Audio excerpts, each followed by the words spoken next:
大家好，我是夏妈。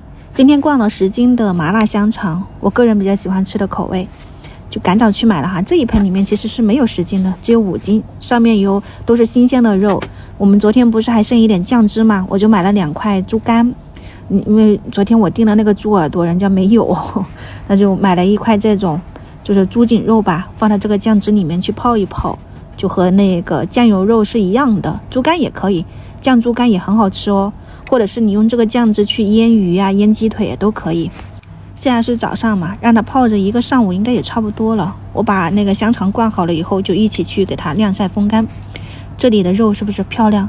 我如果买不到这种好肉，我就没有做香肠的那种想法。我们这边其实是有12到13左右1斤的，但我买的是15到16的，肉的品质要好一些。这个肉哈，你要把皮剔掉，把里面的那些泡泡肉你看不顺眼的都把它去掉，这里面的肉就是5斤，整整5斤净重。然后我倒了2圈的这个白酒，给它们涂抹均匀，相当于洗肉了。有的朋友就觉得不洗肉就心里过不去嘛，那你就用热水把它冲干净以后，一定要晾干，或者是用厨房纸巾给它擦干净，切成薄片以后就可以来腌肉。其实上一次我们做那个凤凰展的时候就和大家说了这个盐的比例，1斤肉5到8克、10克左右都可以。我这里5斤肉倒了大概是40克的盐，然后冰糖粉也是30-40克放进去，就是黄冰糖，你给它磨成粉。然后这个是花椒面，我只倒了大概8克啊，就自己磨的，你也可以用青花椒的那种麻椒。还有这个粗辣椒面20多克吧，倒进去。还有这种细辣椒面也是20多克，一共加起来就50多克。你喜欢吃辣你就多放，不喜欢吃辣你就不要放，或者是放不辣的辣椒粉，就颜色会好看一些，红亮红亮的加进去。然后再淋上几圈的白酒，这个是主要的一个调味料，就是这样腌出来也好吃。后面的话呢就是备选的，像这种白胡椒粉啊，你看我哈都是随随便便的倒一下，你喜欢就放，不喜欢不放。还有味精呐、鸡粉呐，这些就是提鲜的。红曲米粉如果不是原味香肠，你这个麻辣香肠里面是可以不用放的，本身它就是想要红润的那种口感。辣椒粉呐，或者是辣椒油，你倒一点淋进去，你腌出来的那个香肠会很好看的，看自己喜欢啊。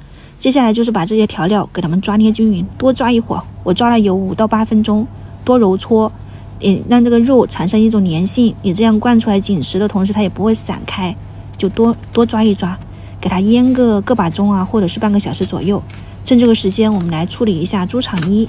我还是因为我自己在家里面做的不是特别多，所以我还是买了这一种猪肠衣，它有那种灌肠器的哈，一起的。先把里面的盐给它冲洗干净，然后再倒一点白酒给它去腥，搓揉一下，再加一点清水在里面泡一泡，就里面也灌一点点啊，一起去个味道。有些朋友会是觉得这个东西味道重，那你想想它肠子肯定是有味道的，如果没有味道我觉得也很难讲。就这样子泡着吧。这2个东西我是腌了大概1个多小时，去休息了一会儿再来去灌肠的。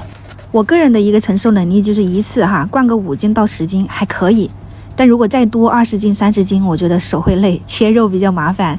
还有这种旋转式的灌肠器，它本身就是肠衣里面自带的嘛，那我觉得也是手累。你可以去找一找那种什么直出的或者啥的哈，我可能再过2天又给他们做那种原味的。全部灌好了以后，你就按照自己的喜欢扎个结，分一下长短。然后还有一个就是要给它扎孔排气哦。我个人口味的麻辣香肠就做好了，这里是5斤，然后这一盆也是5斤，它是28肥瘦，辣就没那么多，其他调味也都一样。挂出去，有风吹风，有太阳晒太阳，就这样等着吧，7到10天就可以了。拜拜。